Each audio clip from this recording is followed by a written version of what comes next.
Isaías capítulo 22, nós vamos ler do versículo 1 ao versículo 14. Quantos querem ouvir o Senhor falar nessa noite? Amém. Aleluia. Eu queria que você fechasse os seus olhos. Agora você terminou de abrir aí, mas eu gostaria que você orasse. Fala assim: Deus, fala comigo, mas aquilo que eu preciso ouvir, não aquilo que eu quero ouvir. Queria que você tivesse essa coragem de falar isso para o Senhor nessa noite. Fala: olha, Deus, fala aquilo que eu preciso ouvir. Começa a falar com Ele aí. Abre a sua boca. Pastor, eu não sei orar. Fala como se quem fala com um amigo mais chegado que um irmão, como com quem fala com o seu pai, com alguém que você confia. Fala: Deus, fala meu coração. Espírito Santo, em nome de Jesus, eu quero pedir, a tua total direção nessa noite. Pai, que essa palavra ela venha do teu coração, Deus, que eu possa dizer aquilo que o Senhor quer, que haja transformação, que haja mudança de vida, de conduta nessa noite. Espírito Santo, eu peço que toda mente agora, todo pensamento seja levado cativo ao Senhor, que haja calma, que haja tranquilidade no coração dos teus filhos. E Pai, em nome de Jesus, tira toda ansiedade, tira toda preocupação, e toda tentativa do diabo de tentar bloquear os ouvidos e a mente, que cai por terra agora em nome de Jesus Cristo. E eu declaro, Deus, um tempo de mudança, um tempo de vida sendo liberado sobre cada vida, em nome de Jesus. Se você crer, fala amém. Amém. Fala assim comigo: para cada tempo, uma atitude. Nós vamos falar um pouco a respeito disso. Cada tempo da nossa vida requer uma atitude. Cada tempo onde o que estamos passando, o que estamos vivendo, reflete uma atitude. Eu preciso ter uma atitude. E se eu tiver uma atitude errada, se eu estiver não entendendo o tempo que eu estou vivendo, eu posso, ao invés de sair ou de melhorar, eu posso acabar sofrendo um pouco mais. Então vamos ler o texto lá que nós vamos entender um pouco melhor. Isaías 22, de 1 a 14. Aqui o profeta Isaías que está dizendo, ele fala assim: olha, recebi essa mensagem acerca de Jerusalém, o vale da visão. O que está acontecendo? Por que todos correm para os terraços? A cidade inteira está em grande agitação. O que vejo nessa cidade festiva? Há cadáveres por toda parte. Não morreram pela espada nem na batalha. Todos seus líderes fugiram, renderam-se sem resistir. O povo tentou escapar, mas também foi capturado. Por isso eu disse: deixa-me chorar em paz, não tentem me consolar, deixe-me chorar por meu povo, enquanto veja a sua destruição. Que dia de grande aflição, que dia de confusão e terror, enviado pelo soberano Senhor dos exércitos, sobre o vale da visão. Os muros de Jerusalém foram derrubados, lamentos ressoam das encostas dos montes. Os elamitas são arqueiros com seus carros e cavaleiros. Os homens de Quir levantam os escudos, carros de guerra enchem seus lindos vales. Cavaleiros atacam seus portões, as defesas de Judá foram removidas. Vocês correm ao arsenal para pegar suas armas, inspecionam as brechas nos muros de Jerusalém, guardam a água no tanque inferior, examinam as casas e derrubam algumas, usam suas pedras para reforçar os muros. Entre os muros da cidade, constroem um reservatório para guardar a água do tanque velho. Fala assim comigo: em nenhum momento pedem ajuda àquele que fez tudo isso. Não leva em conta aquele que há muito tempo planejou essas coisas. Eu continuo agora. Naquele dia o soberano Senhor dos exércitos os chamou para que chorassem e lamentassem. Disse-lhes que raspassem a cabeça e vestissem pano de saco. Em vez disso, vocês dançam e brincam, abatem gado e matam ovelhas, comem carne e bebem vinho. E dizem: comamos e bebamos, porque amanhã morreremos. O Senhor dos exércitos me revelou o seguinte: até o dia em que vocês morrerem, esse terrível pecado não será perdoado. Eu, o soberano Senhor dos exércitos, falei. Deixa eu tentar te explicar aqui, eu quero dar um pano de fundo para o que está acontecendo aqui. Essa mensagem ela estava sendo dirigida ao povo de Deus. E você que estuda um pouco a Bíblia, você começa a estudar aquilo que o povo de Israel passava. Deus tirou o povo do Egito com forte mão, Deus os sustentou, Deus deu provisão, Deus os libertou. Mas há um momento, assim que eles entram na terra prometida, começa a passar o tempo e eles começam a se envolver com o pecado, eles começam a entrar no pecado de idolatria muito forte, na prostituição, enfim, e uma série de coisas. Então eles começaram a se envolver e se afastar do Senhor. E quando eles começaram a andar de forma errada, quando eles começaram a andar no pecado, Deus começou a tratar eles, falou: olha, esse caminho é um caminho de morte, se arrependam, voltem. Deus começou a discipliná-los, a corrigi-los, para que eles pudessem voltar, entendendo que aquilo era um caminho de morte para a vida deles. Aquele pecado, aquele erro, era algo que ia custar muito caro para eles. Mas se você que estuda, você vê, né, Deus levantando profetas e profetas para falar com ele, para dar palavras, e eles ouviam, e a única coisa que eles faziam era continuar com as mesmas atitudes. E esse texto que nós lemos aqui, o que acontece? Deus começa a usar o profeta Isaías, e algo terrível estava acontecendo, ia acontecer sobre aquela cidade, né? Então o exército inimigo, eles cercavam a cidade. Então quando eles iam dominar uma fortaleza, o que acontecia? Eles cercavam, iam acabando com o suprimento, porque o povo não poderia sair de lá de dentro, porque era uma fortaleza, existiam muros, aquilo protegia eles. Só que o que esse exército inimigo fazia? Ele ia acabando com todos os suprimentos, ia acabando com a água, eles não conseguiam ter alimentos, enfim. E aí aquela cidade, ela começou a ser cercada, muitos começaram a morrer. E o que Deus estava esperando daquele povo, falando: olha, se arrependam. E ao invés de se arrepender, esse povo começou a fazer tudo com as próprias mãos. Olha, vamos fazer isso, vamos fazer aquilo, vamos proteger aquilo. Mas em momento nenhum, aquele texto que nós lemos, eles falaram com Deus.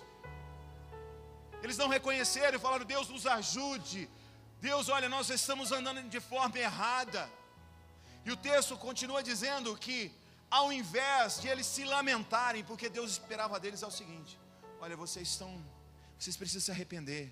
Eu espero que vocês chorem, que vocês se arrependam, que vocês voltem. Ao invés disso, o que o povo estava fazendo? Estava fazendo festa.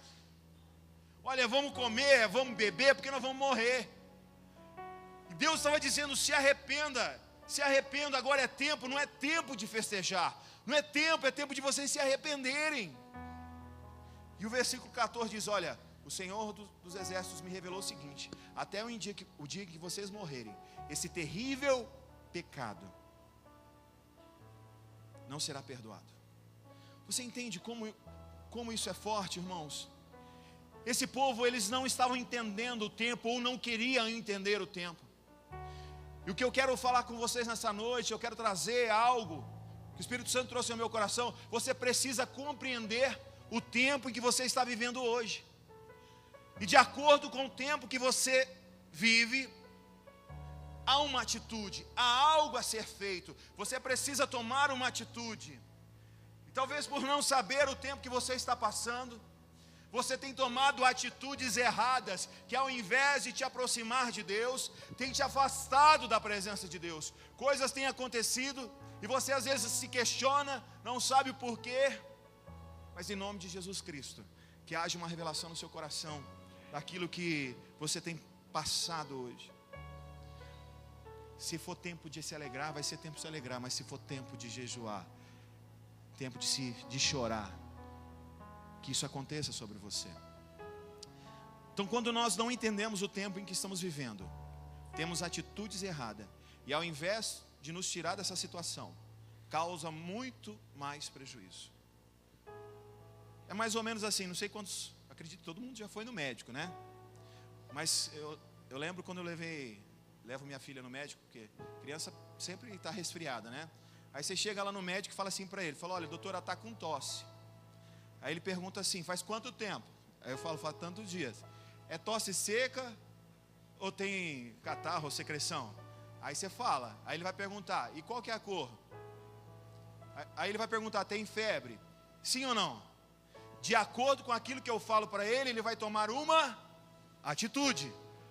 Porque para cada caso há uma situação, não é verdade? Então, irmãos, é da mesma forma.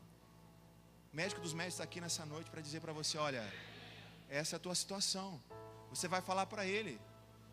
De acordo com a situação, você vai tomar uma atitude, você vai mudar de vida.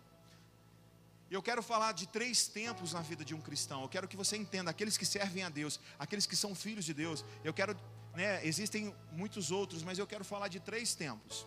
Fala assim comigo: tribulação, provação, disciplina do Senhor ou correção.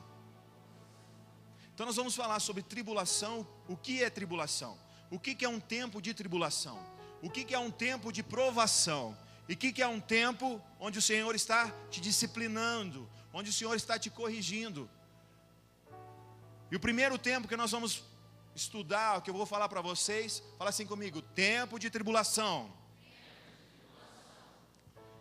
Tribulação, ela pode ser resumida pela ocorrência de qualquer situação adversa que cause danos, dor, angústia, tristeza, além de outros sentimentos negativos. Ninguém gosta de passar tribulação, a não ser, eu não gosto, né? Se de repente você gostar, amém. Mas ninguém gosta de passar por problemas, por aflições, né? A tribulação é um tempo de sofrimento e dificuldades, mas Deus está conosco nesse tempo. Você pode dizer amém? Até nas mais duras tribulações. A tribulação, eu vou explicar um pouco depois isso. A palavra no original, né, aqui no grego, eu não consigo pronunciar, irmãos, mas é THLIPSIS. Eu acho que é clipsis.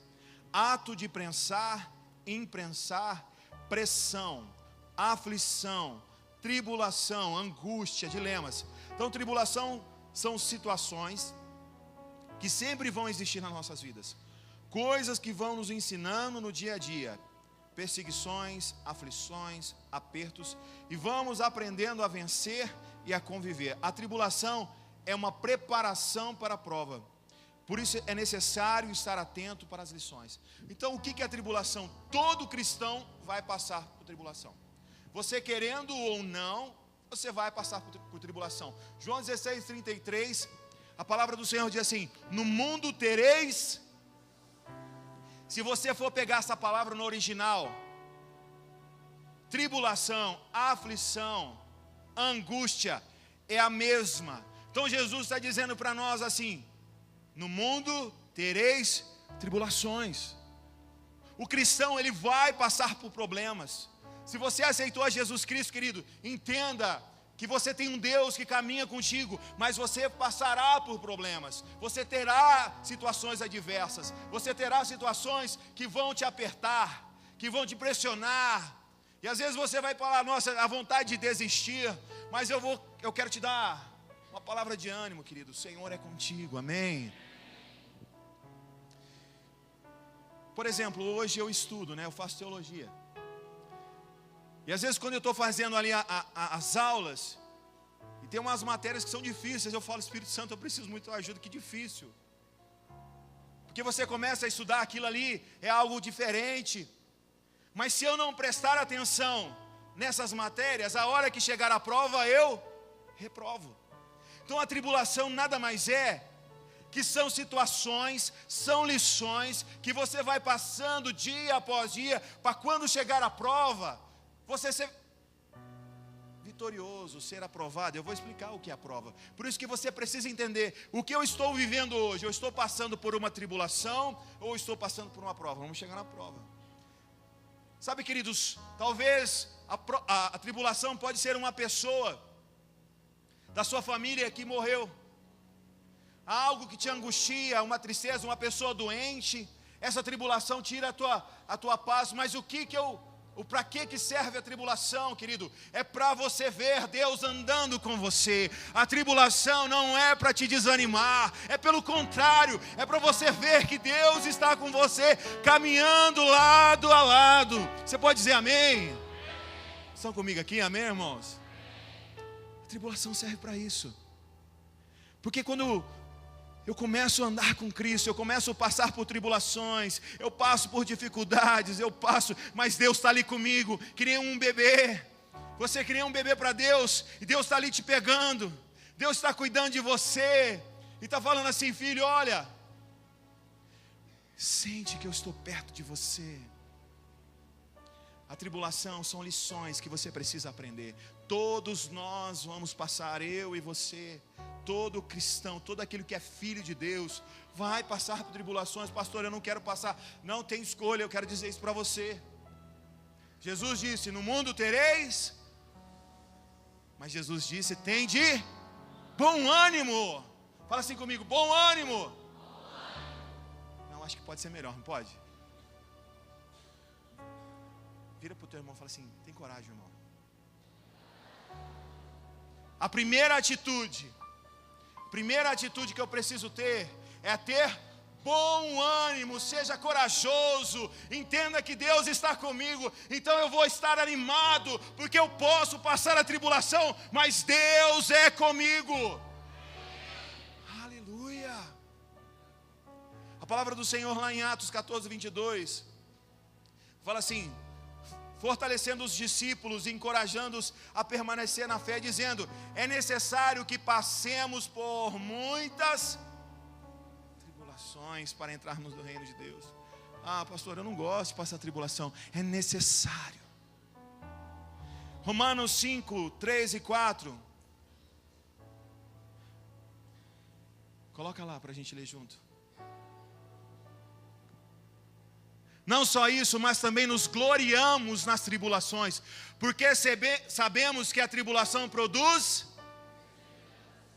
a perseverança, um caráter aprovado, e o caráter aprovado é esperança. Você sabe, na tribulação, Deus está gerando em você perseverança, ou seja, você não vai desanimar facilmente, você vai aprender com aquela situação e vai ficar mais forte, porque Deus é com você, está te ensinando, está caminhando com você, amém?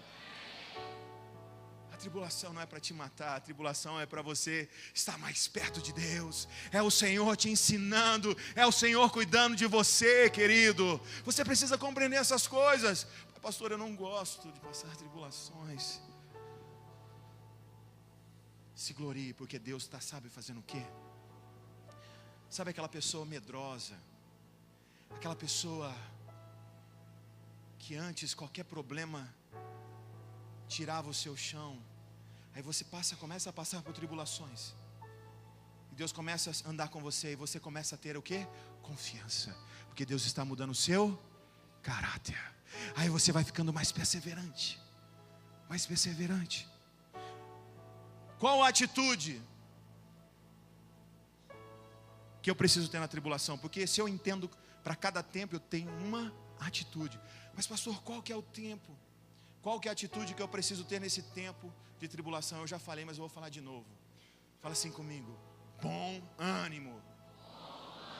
Você precisa ter bom ânimo. Essa palavra ânimo no original significa coragem. Tenha coragem, não desanima. Bom ânimo, Jesus disse: tem de bom ânimo, eu venci o mundo e eu estou com você, anima homem, anima mulher, eu estou com você. Você pode dizer amém? Anima. Porque estás abatido, ó minha alma? Por que você está abatido, querido? Deus está falando para você: eu estou andando do teu lado. Por que você não percebe? E às vezes nós ficamos tão preocupados com tantas coisas. Ai, que sofrimento, porque eu estou passando isso. E Deus está falando assim: eu estou aqui. A segunda atitude é perseverar na oração. Fala comigo: perseverar na oração. Romanos 12, 12, a palavra do Senhor diz assim: alegre-se na esperança, sejam pacientes na tribulação, perseverem na oração. O que é isso, pastor? Perseverar e não desistir.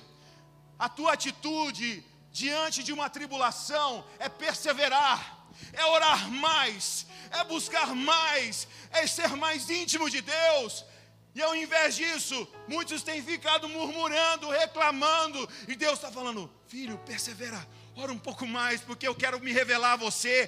Para de reclamar. Vamos. Mas é mais fácil reclamar. Da tua boca tem que sair bênção. Para de falar aquilo que não tem que falar. Persevera, Deus, eu vou aqui, olha no meu quarto, está difícil, está pesado, mas eu vou orar, porque eu sei que o Senhor me responde quando eu oro, quando eu busco o Senhor de coração, o Senhor me responde. Persevera. Sabe, às vezes quando passamos tribulações, a última coisa que você faz é orar. Você busca tantas outras coisas, mas não ora. Oração é comunicação com Deus. Se você não falar com Ele, se você não abrir o seu coração, você não crê nele. Deus, eu estou passando por isso. Deus, está difícil. Eu não estou aguentando mais. Deus não está distante. Deus não está longe. Deus está perto. Deus está dentro de nós. Às vezes nos relacionamos com Deus como se fosse alguém que estivesse longe. Irmãos, Ele está dentro de você. Se você aceitou a Jesus, o Espírito Santo habita em você. Ele habita, Ele não precisa chamar, Ele já está aqui. Mas eu preciso perseverar na oração. E como é difícil. Você começa a orar, dá sono. Fala, não sei mais o que orar. Querido, eu quero te ensinar nessa noite. Isso aqui eu não falei de manhã, mas se eu estou falando agora é porque Deus quer falar isso para você. Irmão, tira tempo para falar com o Papai do céu. Senta com Ele lá. Fala, papai, eu quero te ouvir. Pastor, vão achar que eu estou louco. Aleluia. Quando eu falar que você está louco, é que você está no caminho certo. Papai, eu preciso te ouvir. Fala comigo, Jesus. Fala. É nessa hora que você precisa entrar no teu quarto, fechar a porta, e ali você chora, e ali você lambuza todo o chão, de tanto chorar. Mas persevere na oração. A próxima atitude na tribulação, fala comigo, atitude de vencedor. Coloca para mim lá Romanos 8, 35 a 37.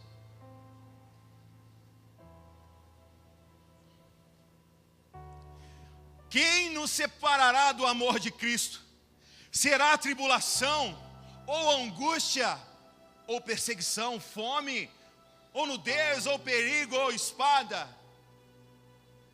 Como está escrito, por amor de ti enfrentamos a morte todos os dias, somos considerados como ovelhas destinadas ao matadouro.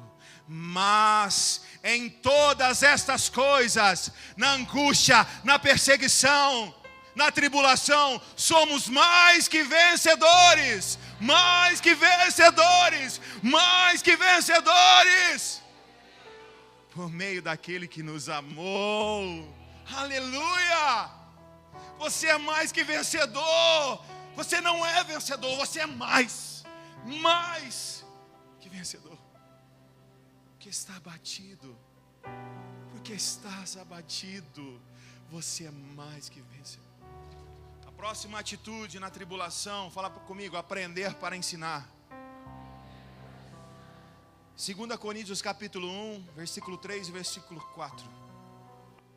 Bendito seja o Deus e Pai de nosso Senhor Jesus Cristo, Pai das misericórdias e Deus de toda consolação, que nos consola em todas as nossas tribulações. Espera aí, ele não está dizendo assim, olha, Deus te consola em algumas, Deus te consola em todas as tribulações. Pastor, mas eu não estou sendo consolado, sabe por quê? Está faltando você querer ser consolado. É uma atitude.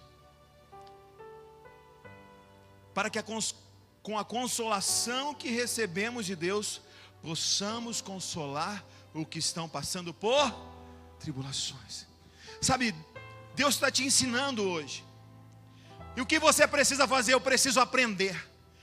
Eu vou aprender, Jesus, eu vou passar do teu lado, porque quando eu passar por isso, eu vou poder consolar outros, eu vou poder falar que o Senhor me sustentou na hora da minha dor, que quando eu estava passando ali por dificuldade, o Senhor estava comigo, porque aprenda essa lição, para poder ensinar, para poder consolar outros. A tribulação não é para te desanimar. A tribulação é para te aproximar de Deus. Você pode falar amém aí? Me ajuda aí, estamos comigo aqui. Vai tomando posse aí, se é com você. Deus vai mudar a tua história nessa noite, eu creio nisso em nome de Jesus. Olha só que lindo, Salmos 34, versículo 6 aqui, o salmista está dizendo assim, olha, este pobre homem clamou, e o Senhor o ouviu. E o que aconteceu? Não, vamos ler junto, para vocês animar, vamos lá. Este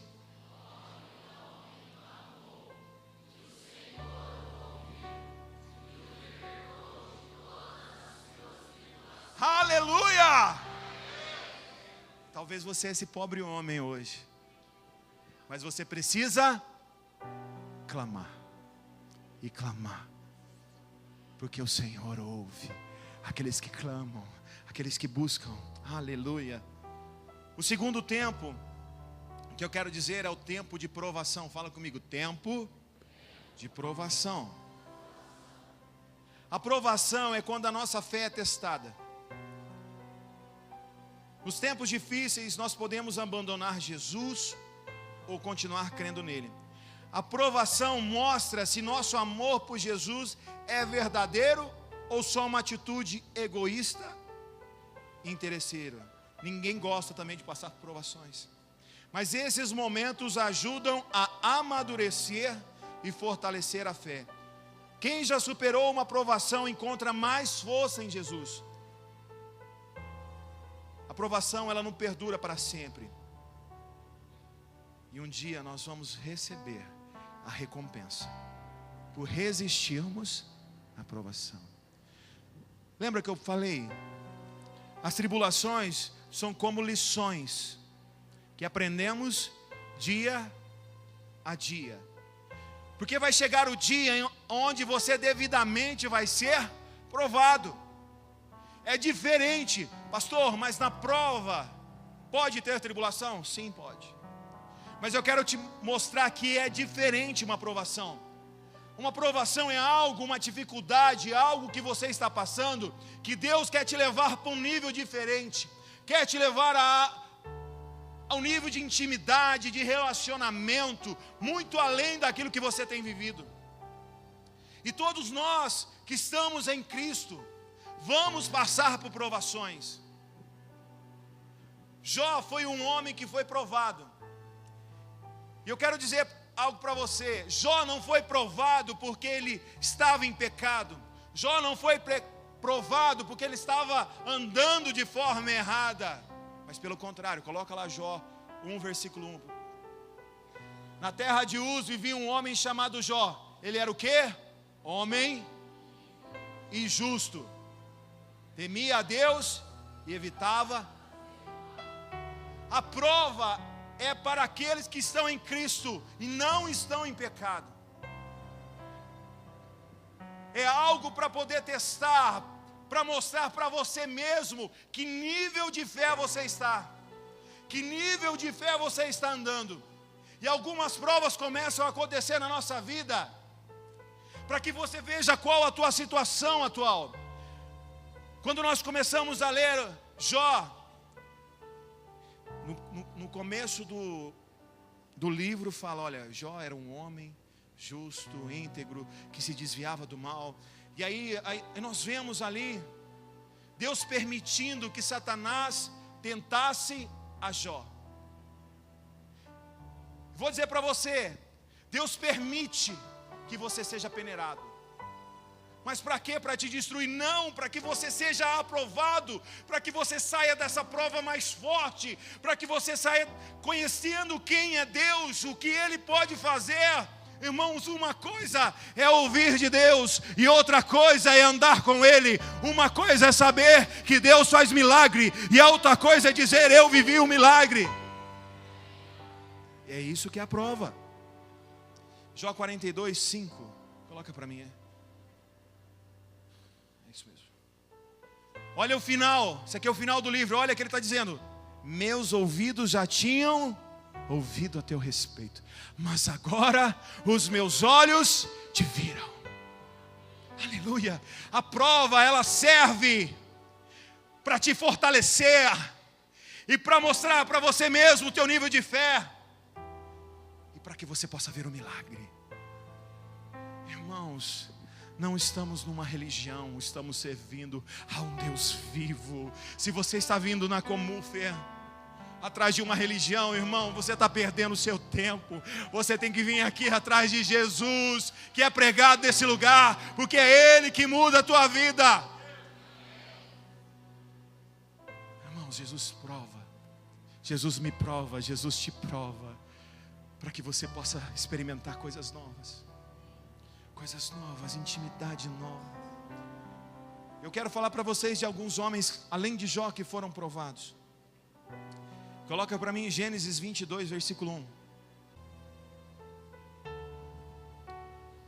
Passado algum tempo, Deus pôs Abraão Abraão, acho que todos já conhecem. Mas Abraão, ele foi um homem que Deus chamou, e ele pela fé começou a buscar a Deus. E Deus liberou uma promessa para ele, falando: olha, você será pai de multidões. Nós sabemos que Sara e Abraão era já de avançada idade, Sara era estéril, mas Deus liberou uma palavra: você será pai de multidões. Depois, quando Deus dá a Isaac, passado um tempo, Deus pôs Abraão à prova. Irmãos, por que Deus pôs Abraão à prova?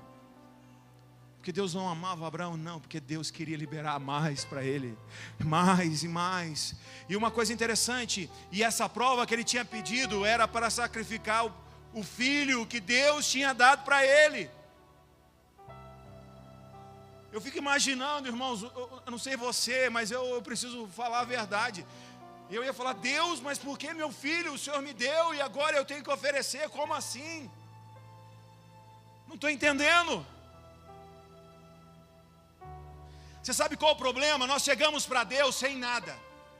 Você chega para Deus com a tua casa destruída, com o teu casamento destruído, muitos atolados no vício. Aí Deus começa a mudar a tua vida. Deus começa a te dar coisas, Deus te dá um trabalho bom, e aí você começa a gostar das coisas, começa a gostar daquilo que Deus te deu, você gosta da bênção, e agora já não importa mais o Deus da bênção, eu gosto da bênção, eu gosto daquilo que Deus me deu.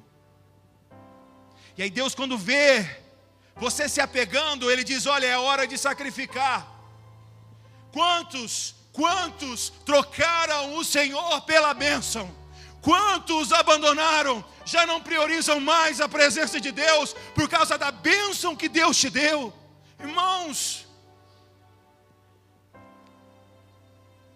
Deus me dá a bênção. Deus, eu preciso tanto desse trabalho. Deus, me dá um filho. Deus, me dá um carro. Deus.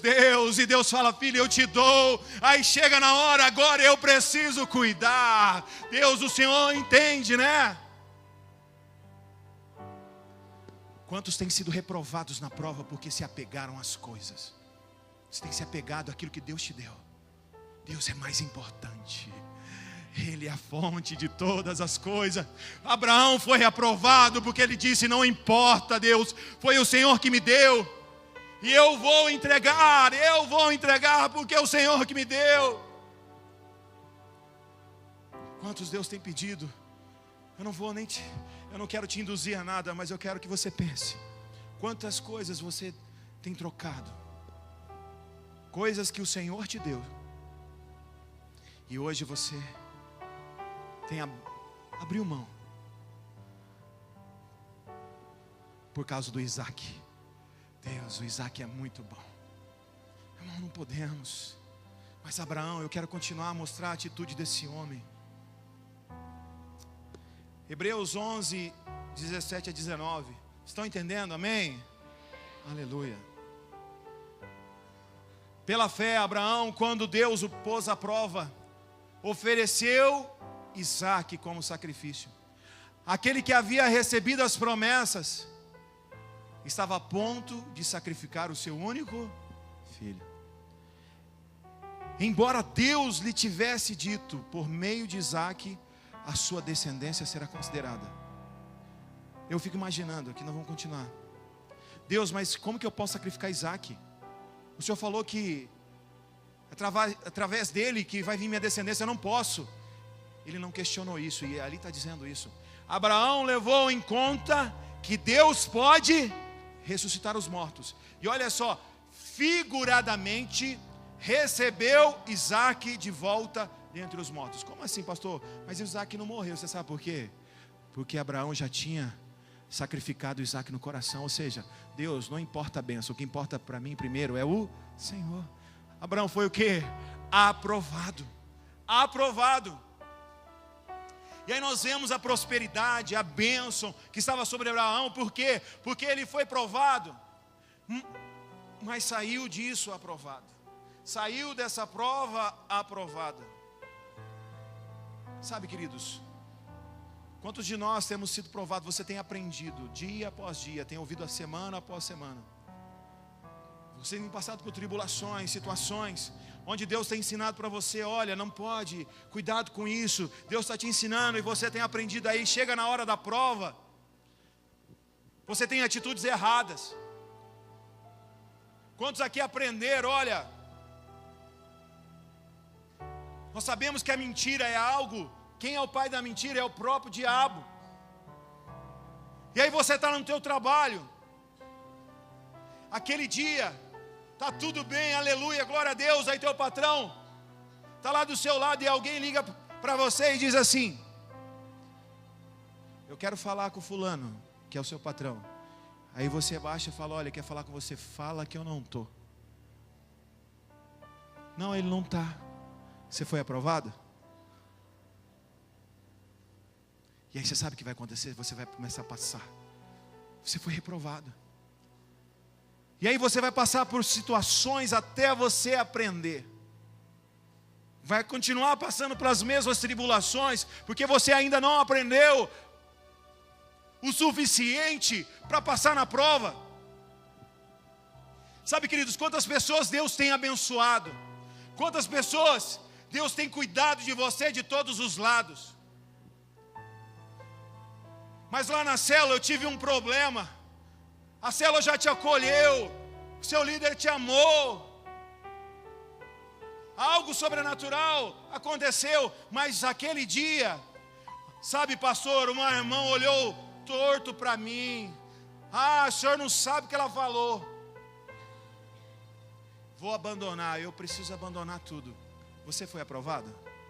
Não. Deus está falando: filha, prova, vence isso. Vence essas coisas. Eu estou provando a sua fé.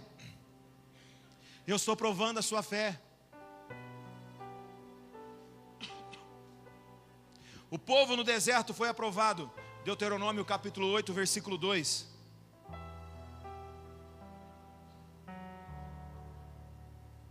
Lembre-se de como o Senhor, o seu Deus, os conduziu por todo o caminho no deserto, durante esses 40 anos, para humilhá-los e pô-los à prova, a fim de conhecer as suas, se iriam obedecer aos seus mandamentos ou não. Irmão, é nessa hora, na hora da prova. Sabe, imagina você, mulher que é submissa, você respeita o seu marido, mas aquela semana o teu marido está parecendo um cavalo mesmo. Você fala: meu Deus, o que aconteceu aqui? Soltara. Oh, meu Deus, nem vou falar aqui. Mas assim, parece que aquela semana ele está com a tocha mesmo. Vou falar água.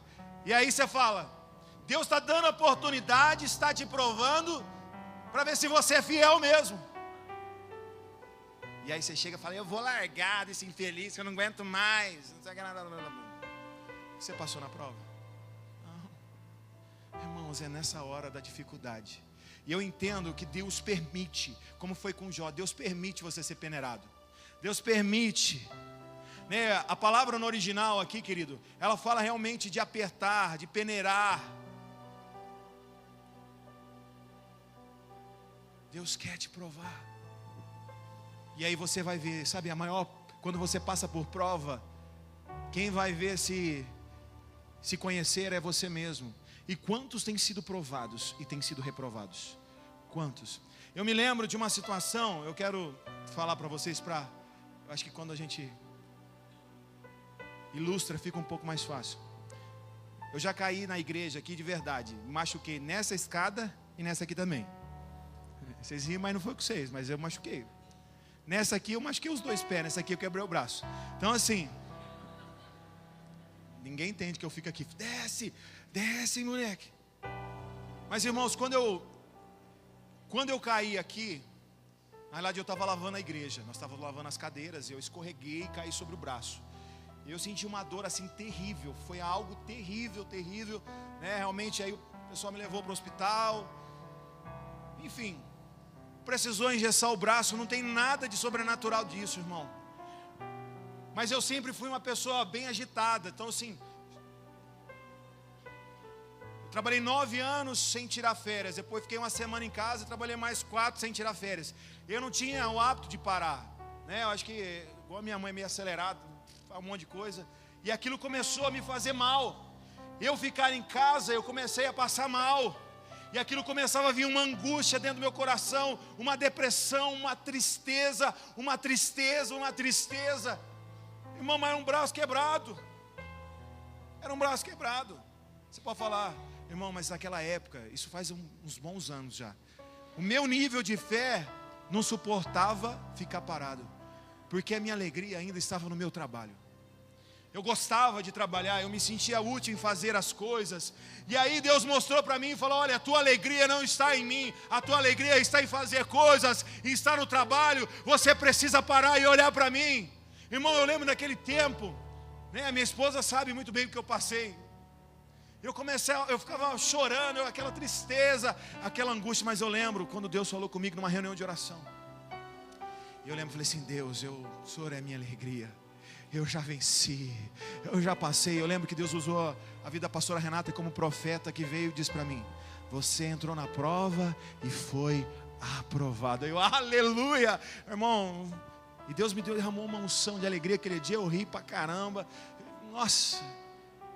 Mas a melhor sensação é de quando você é colocado à prova, para mostrar que seus olhos estão em outro lugar, e você reconhece: Deus tem que ser a sua alegria, e não as coisas. Não as coisas, porque quando teus olhos estão nas coisas, quando vem a prova, você não resiste. Você não resiste. Quantas pessoas têm abandonado? Sabe, irmão, a igreja, eu quero reforçar isso, a igreja, nós somos pessoas que estamos aqui sendo tratadas.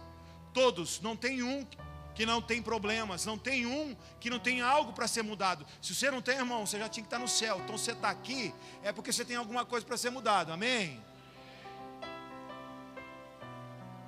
E aí Deus permite que sejamos provados em algumas coisas, em relacionamentos. É quando parece que alguém me tratou mal, Deus está dizendo: olha, eu estou te provando para ver se você está comigo, se você me ama, e a ponto de me amar e perdoar, ou se afastar. Não quero, pastor. Com coisa que lá no céu vai ter assim: olha, quem não gosta de fulano vem para cá, tá bom? Aqui não gosta do ciclano, vai ter uma divisão. Vou dizer para você, no céu não tem isso, tá bom? Não tem. É melhor você se organizar, porque não tem jeito. Você está entendendo, irmãos? É a prova, é para você, para ver o teu nível de fé, se você está com Deus ou não. Qual que tem que ser a atitude no tempo da prova? É de permanecer fiel até o fim. Eu não negocio os meus valores, eu permaneço fiel, eu vou passar na prova. Senhor, eu estou contigo. Irmão Jó, ele estava passando por problemas.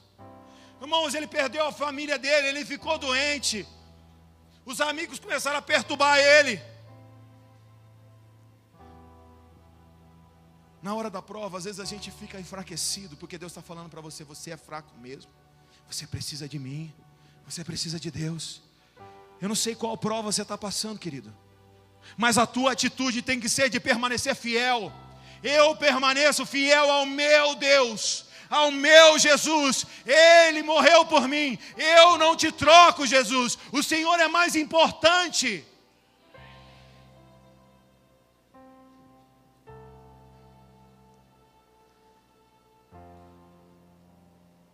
Quando você está na prova, você tem que entender que Deus é com você. Quando você é aprovado, não é para te derrubar, mas é para te levar para um lugar diferente. Você precisa ter alegria. Pastor, você está de brincadeira comigo, ter alegria na hora da prova. O senhor está...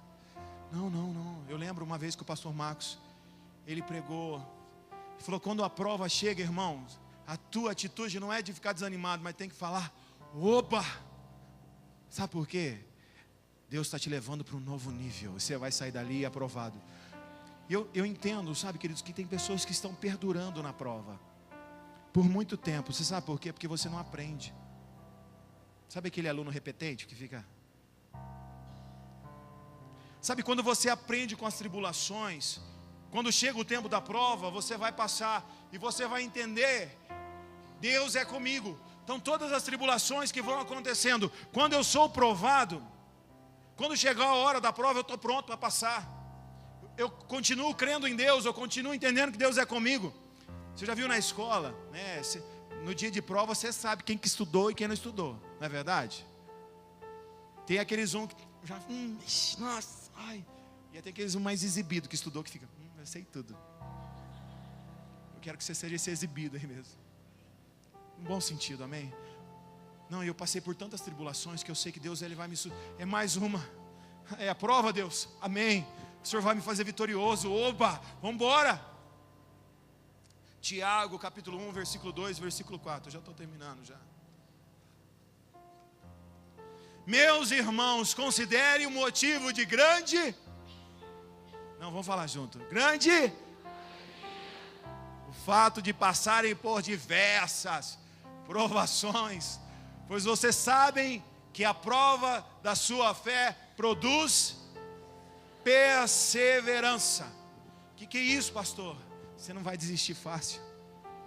Você é perseverante. Olha, eu posso até entortar, mas não quebro. Deus é comigo. Deus é comigo. O último tempo. Fala assim comigo. Disciplina do Senhor ou correção. Você precisa discernir esse tempo. Se estamos sendo corrigidos, disciplinados pelo Senhor, por causa talvez de atitudes de imaturidade ou de pecados. Não devemos ser tolos e desprezarmos a disciplina, e nem fazer pouco caso da correção de Deus e suas repreensões pelo pecado. Aqueles que fazem pouco das aflições menosprezam a Deus e fazem pouco caso do pecado. Sabe, queridos, há pessoas que estão passando por dificuldades, e essa não é uma tribulação, porque eu quero dizer para você, essa disciplina ou essa correção é porque você está em pecado, porque você está no erro. Porque às vezes as pessoas vão dizendo assim, olha, não, eu estou numa tribulação, eu estou numa prova, e na realidade você está sendo corrigido por Deus. Não tem nada a ver, porque o crente ele passa por tribulação, o crente ele passa por prova, e o crente que está andando em pecado será corrigido pelo Senhor. E a correção pelo pecado é totalmente diferente. É totalmente diferente. E eu quero mostrar isso para você, para que você compreenda. No Velho Testamento, o termo no original para disciplina é iacar, castigar, disciplinar, instruir, admoestar. No Novo Testamento o original é paideia. Todo o treino e educação emprega todo treino e educação infantil que diz respeito ao cultivo de mente e moralidade. Emprega para esse propósito ordens e admoestações, ou repreensão e punição. Também inclui o treino e cuidado, contenções das paixões, instrução que aponta para o crescimento, castigo, punição. Sabe, irmão, você precisa entender se o tempo que você está passando hoje, Deus está te corrigindo. Às vezes você está igual a esse povo. Domingo após domingo você tem ouvido Deus falando com você: olha, isso está errado, você precisa mudar. E aí as coisas começam a acontecer e você acha que é prova. Ai, é tribulação. Vou dizer para você, você está sendo corrigido. Corrigido. Deus está puxando a sua orelha e dizendo assim: sai do pecado. Sabe, irmãos, quando eu estava preparando essa palavra, eu vi uma reportagem assim, eu só li o título, né? Uma mãe, ela chegou e ligou para a polícia e denunciou que o filho estava em casa. Se não me engano, era um traficante, enfim, algo desse tipo. E a polícia veio e prendeu. E o mais interessante, perguntaram para ela, falou assim: olha, mas por que a senhora denunciou seu filho? Ela falou assim: eu prefiro ele preso do que morto. Irmãos, eu vou dizer para você, Deus prefere você sendo castigado, passando por aflições, do que morto. Sabe, se Deus está te corrigindo pelo pecado, por atitudes erradas, você precisa entender que esse caminho é um caminho de morte. E Deus está desesperadamente dizendo: olha, você vai morrer. Esse caminho é um caminho de morte. Sai desse lugar. E você continua no erro. Você sabe que está errado, que Deus não se agrada disso. As coisas começam a andar errado. Mas não é prova, é correção. É correção, é Deus falando para você: sai do pecado, sai do pecado. E você não entende o tempo. Aí você coloca a culpa na esposa, no marido, no filho, na filha, no trabalho. E Deus está falando: se arrependa, é você que está errado. Eu vou dizer para você, se Deus está te disciplinando, porque você ainda é filho. Porque Deus não corrige quem não é filho.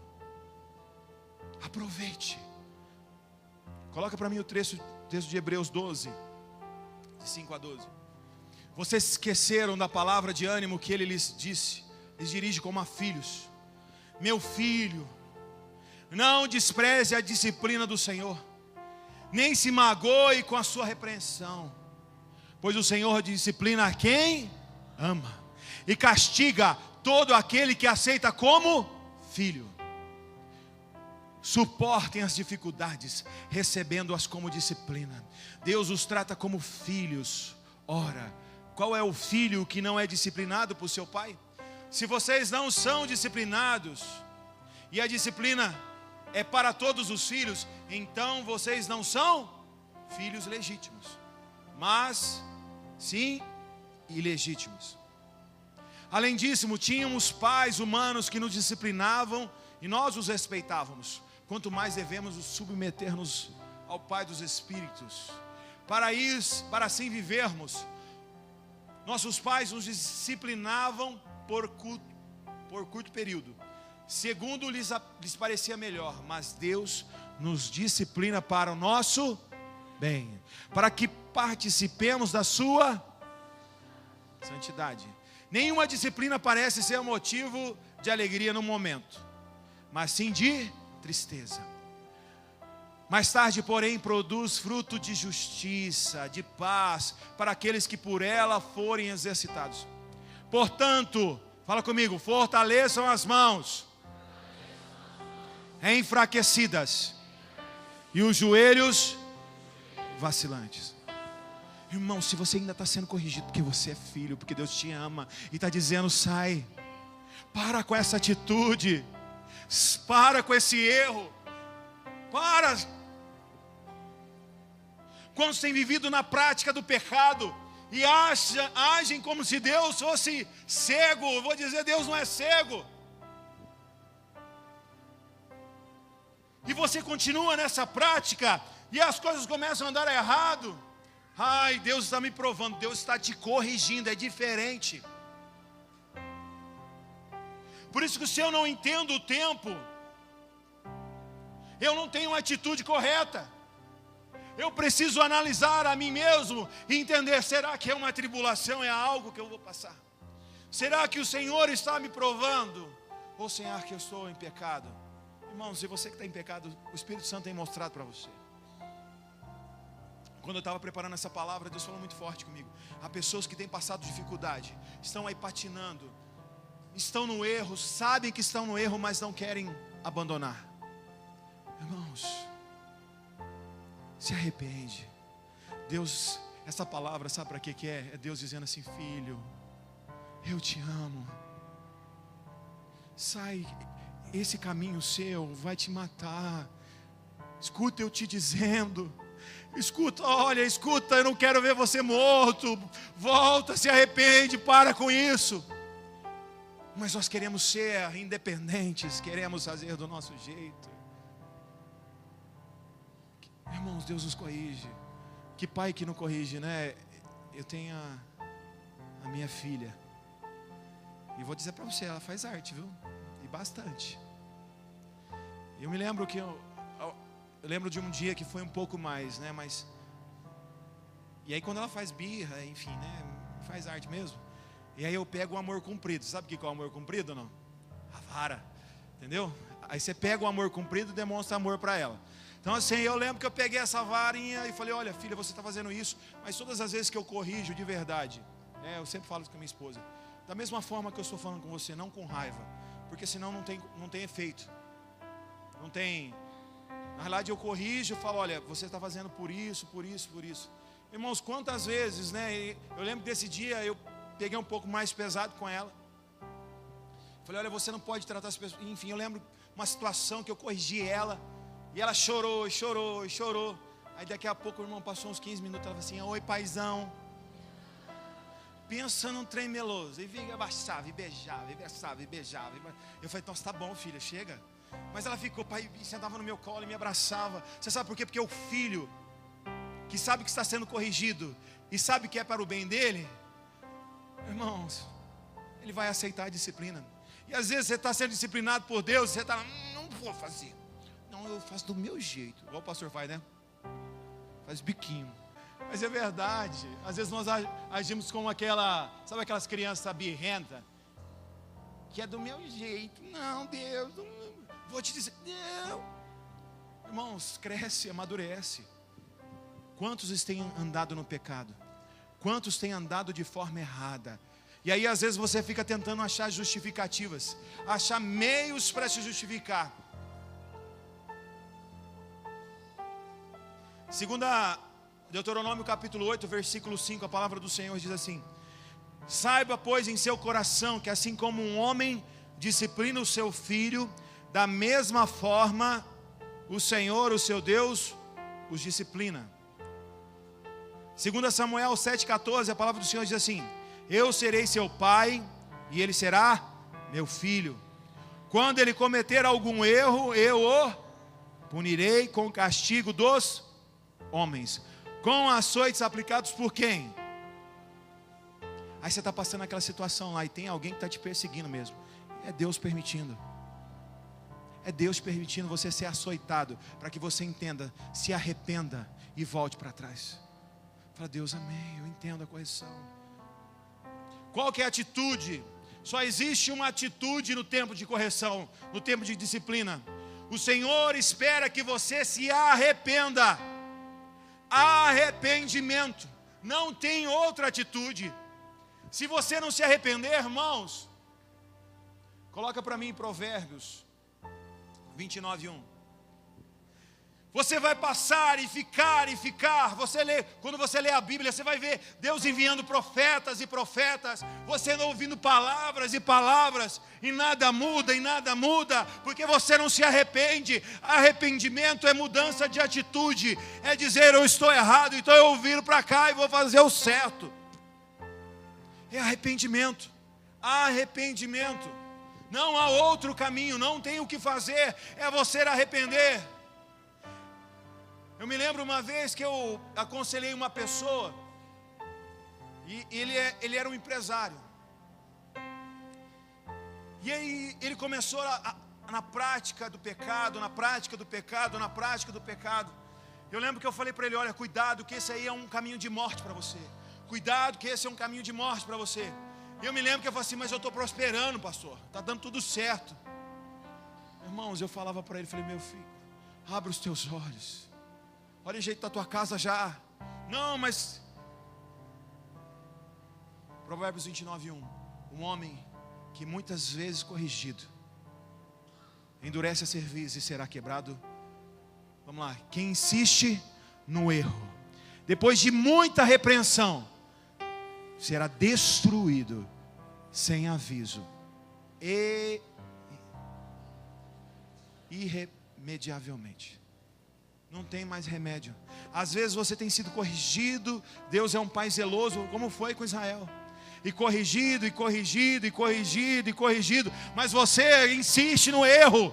Você vai ser quebrado de repente, aí não tem mais cura, não tem mais jeito. Deus está dizendo para você com todo o amor nessa noite: se arrependa. Se arrependa, volte. Olha onde você caiu. Abandone o erro. Deus disciplina quem ama. A disciplina de Deus ajuda a viver de maneira correta, abandonando o pecado. E uma coisa interessante, né? Coloca Isaías para mim, já estou terminando, 22, versículo 8. Uma coisa que, quando Deus me deu essa palavra em cima desse texto, depois você pode ler, mas do 8 até o 11, você sabe o que o povo começou a fazer? Eles estavam sendo o quê? Corrigidos. Eles não estavam passando por prova, eles estavam sendo corrigidos. E Deus falou assim: eu quero que vocês se arrependam. E eles começaram a fazer o que? Olha, vamos derrubar umas casas, aí a gente tampa as brechas do muro, porque o inimigo não vai nos atacar. Ah não, vamos fazer o seguinte, vamos pegar mais arma, vamos fazer um tanque, porque aí a gente tem água. Olha, vamos fazer. E às vezes você está no erro e está tentando, não vou fazer isso, vou fazer aquilo, tem um monte de plano.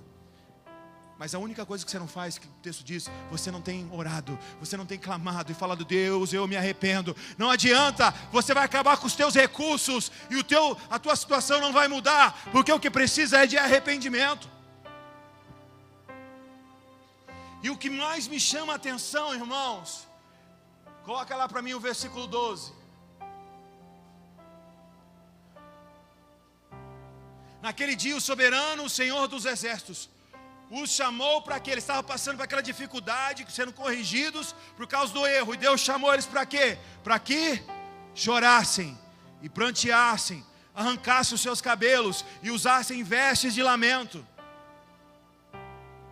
Mas ao contrário, houve júbilo, festa, alegria, abate de gado. Ou seja, estava tendo churrasco. O povo estava sendo cercado, estava sendo corrigido, ia morrer, estava fazendo churrasco. Olha lá, muita carne e muito vinho. E vocês diziam: comamos e bebamos, porque amanhã nós vamos morrer. Pode colocar o próximo, o 14. O Senhor dos exércitos revelou-me isso: até o dia da sua morte não haverá apropriação, não haverá perdão em favor desse pecado. Irmãos, às vezes você está passando aí sendo corrigido, e aí você fica aí, tentando, a tristeza está aí, está latente. Você está angustiado mesmo, porque Deus está causando isso, porque você está em pecado. E aí você vai, vamos fazer uma festinha, que aí eu me alegro. Não vai adiantar. Entende o tempo e toma atitude.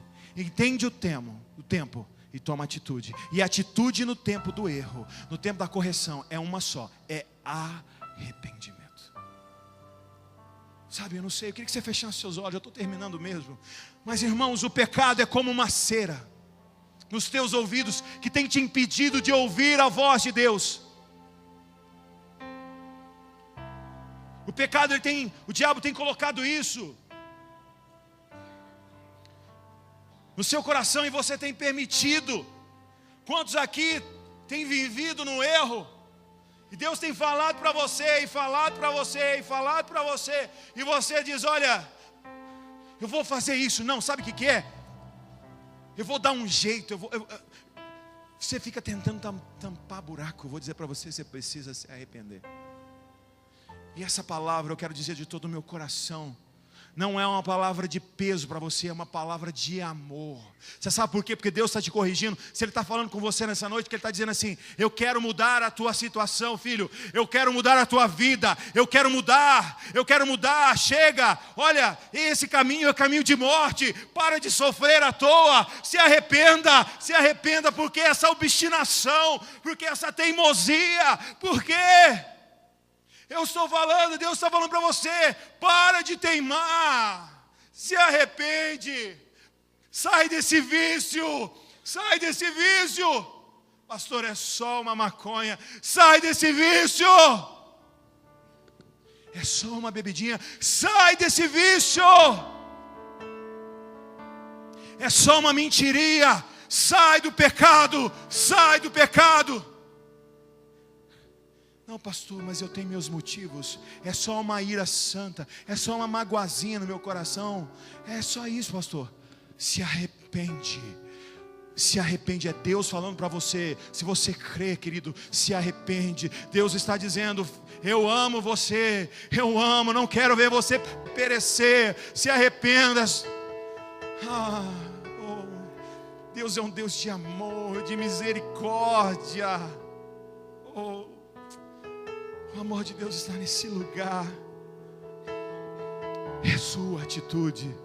Você pode tomar uma atitude agora de fechar os seus ouvidos e dizer: Deus, não é comigo. Foi conforme o povo de Israel. Mas não faz isso não. É Deus falando com você. Não ignore como o povo ignorou.